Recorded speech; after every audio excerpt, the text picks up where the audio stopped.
Hello everyone. ಪ್ರಶ್ನೆ ಸಂಖ್ಯೆ 78. ಬಳ್ಳಿ ಸಸ್ಯವೊಂದು ಬೆಳೆದಂತೆ ನಿರ್ದಿಷ್ಟ ದಿಕ್ಕಿನ ಕಡೆಗೆ ಅದು ಚಲಿಸುತ್ತಿರುವಂತೆ ಕಾಣುತ್ತದೆ ಹೇಗೆ?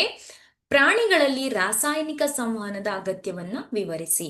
ಮೊದಲನೇ ಪ್ರಶ್ನೆಯನ್ನ ನೋಡೋಣ.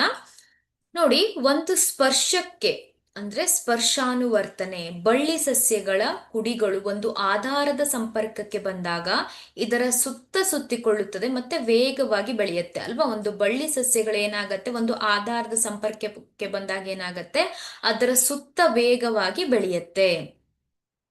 ಬಳ್ಳಿಯ ಕುಡಿಗಳು ಒಂದು ಆಧಾರದ ಸುತ್ತ ಸುತ್ತಿಕೊಂಡಾಗ ಈ ಬಳ್ಳಿಯ ತುದಿಗಳಲ್ಲಿ ಏನಾಗತ್ತೆ, ಆಕ್ಸಿನ್ ಹಾರ್ಮೋನು ಹೆಚ್ಚಿನ ಸಾಂದ್ರತೆಯಲ್ಲಿ ಸಂಶ್ಲೇಷಣೆಯಾಗತ್ತೆ. ಜೀವಕೋಶಗಳು ಉದ್ದವಾಗ್ಲಿಕ್ಕೆ ಅದು ಪ್ರಚೋದಿಸುತ್ತೆ. ಆಗ ಸಸ್ಯವು ನಿರ್ದೇಶಿತ ಬೆಳವಣಿಗೆಯನ್ನ ಅಥವಾ ಚಲನೆಯನ್ನ ಬೆಳಕಿನ ಕಡೆಗೆ ಪ್ರದರ್ಶಿಸುತ್ತೆ. ಈ ರೀತಿಯಾಗಿ ಬಳ್ಳಿಗಳಲ್ಲಿ ನಾವು ಒಂದು ಬೆಳವಣಿಗೆ ಅನುವರ್ತನೆಯನ್ನ ನೋಡಬಹುದು. ಎರಡನೇ ಪ್ರಶ್ನೆ ನೋಡಿ, ಪ್ರಾಣಿಗಳಲ್ಲಿ ರಾಸಾಯನಿಕ ಸಂವಹನದ ಅಗತ್ಯವನ್ನ ವಿವರಿಸಿ ಅಂತ ಇದೆ. ಪ್ರಾಣಿಗಳಲ್ಲಿ ದೇಹದಲ್ಲಿ ವಿದ್ಯುತ್ ಆವೇಗಗಳು ನರ ಅಂಗಾಂಶಗಳಿಂದ ಸಂಪರ್ಕ ಹೊಂದಿದ ಜೀವಕೋಶಗಳನ್ನ ಮಾತ್ರ ತಲುಪುತ್ತೆ.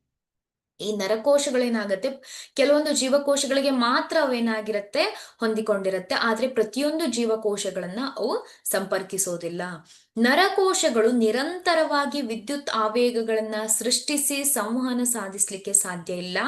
ಆದ್ದರಿಂದ ಪ್ರತಿಯೊಂದು ಜೀವಕೋಶಗಳಿಗೂ ಅಗತ್ಯ ಸಂವೇದನೆಗಳನ್ನ ನಿರಂತರವಾಗಿ ಸಾಗಿಸ್ಲಿಕ್ಕೆ ರಾಸಾಯನಿಕ ಸಂವಹನ ಅತ್ಯಂತ ಅಗತ್ಯವಾಗಿದೆ.